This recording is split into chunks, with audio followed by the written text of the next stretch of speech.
सबको जय मसीह की। दोस्तों, मेरा नाम है आशीष कोर्राम और आप देख रहे हैं yes Korram official YouTube channel. दोस्तों, हमारे चैनल में एक बार फिर से आपका स्वागत है। दोस्तों, बाइबल के विषय में हम देखते हैं और आज इस विषय पर देखें कि बाइबल हम तक कैसे पहुँचे।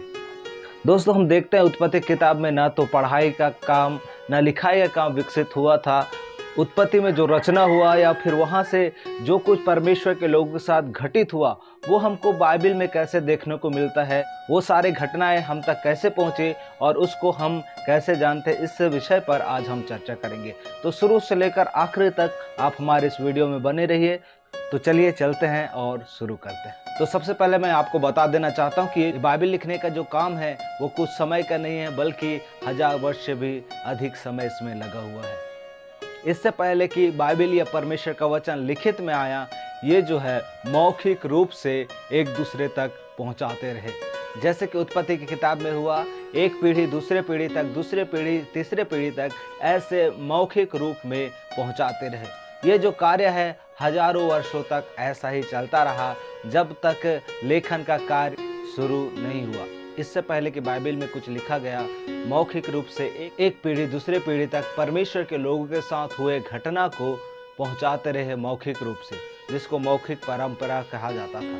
तो इस प्रकार एक पीढ़ी दूसरे पीढ़ी तक ऐसी बातों को पहुंचाते थे। और जब लेखन का कार्य शुरू हुआ तब भी कई ऐसे बातें थी जो शताब्दियों तक ऐसी परमेश्वर के लोगों के साथ हुए घटनाओं को कई शताब्दियों तक मौखिक रूप से बताते रहे। और जैसे जैसे मानवीय समाजों में लेखन का कार्य विकसित हुआ, वैसे वैसे परमेश्वर के लोगों के साथ संबंधित घटनाओं को, विवरणों को, भजनों को और भविष्यवाणियों को लिखने लगे, जो बाद में बाइबल का रूप बने। और ये घटनाओं को, ये भजनों को, ये भविष्यवाणियों को आज जैसे हमारे पास कागज पेन है ऐसा नहीं लिखा जाता था। उस समय जो लिखा जाता था वो चर्म पत्र पर जो जानवरों की सूखी चमड़े से बनती थी, उस पर ये वचनों को लिखा जाता था। पुराने नियम एक ही समय पर नहीं लिखी गई, इसको लिखने में शताब्दियां लगी। जब दूसरी पुस्तकें लिखी जा चुकी थी तो कुछ ऐसी घटनाएं जो अभी भी मौखिक रूप से परंपरा के अनुसार चलता जा रहा था। और जैसे मौखिक रूप को थोड़ा थोड़ा करके लिखे गया, इसलिए कुछ विवरण एक से अधिक जमा किए गए।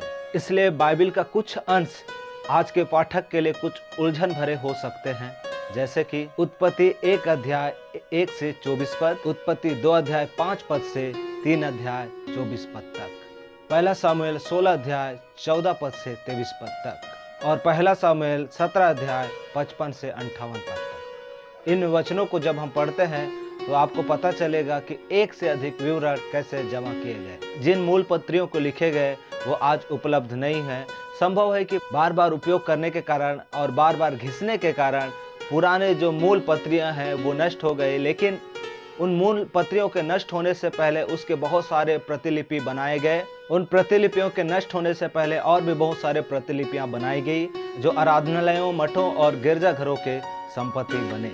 और इन प्रतिलिपियों के नष्ट होने से पहले और भी बहुत सारे प्रतिलिपियां बनाई गई और ऐसा ही कार्य चलता रहा। पुराने नियम के कई प्रतिलिपियां आज भी लंदन, पेरिस, न्यूयॉर्क, यरूशलेम के संग्रहालय में आज भी मौजूद है।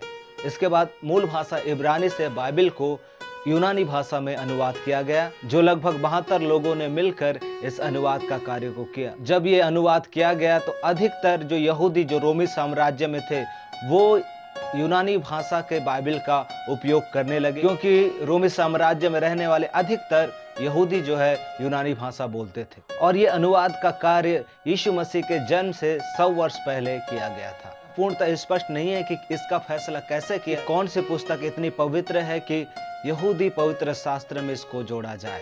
पर इतना ज्ञात है कि ईस्वी सन 100 के लगभग कुछ यहूदी लोग यरूशलेम के पश्चिम स्थित जमनिया नामक शिक्षा केंद्र में इकट्ठे हुए थे और इकट्ठे होकर यह निर्णय लिया गया कि कौन सा पुस्तक पवित्र शास्त्र का भाग बने।